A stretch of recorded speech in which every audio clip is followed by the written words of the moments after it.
Hello, fellow anatomists! Today we're talking about the muscles of the superficial and intermediate layers of the back.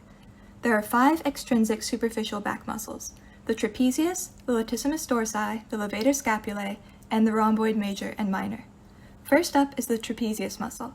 It's innervated by cranial nerve 11, the spinal accessory nerve, and it receives its blood supply from the superficial cervical artery, which is a branch of the transverse cervical artery off the thyrocervical trunk.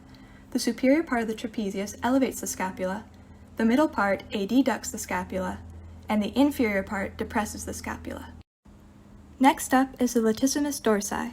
It's innervated by the thoracodorsal nerve, and it receives blood from the thoracodorsal artery, which is a branch of the subscapular artery coming off the axillary artery.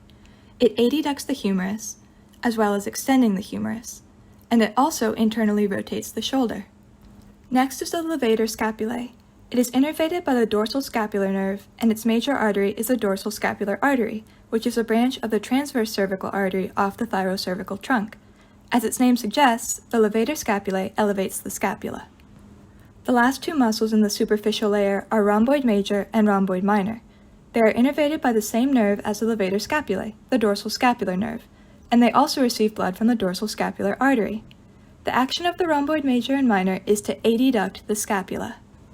Now let's look at the extrinsic muscles of the intermediate layer of the back. There are only 2, the serratus posterior superior and the serratus posterior inferior.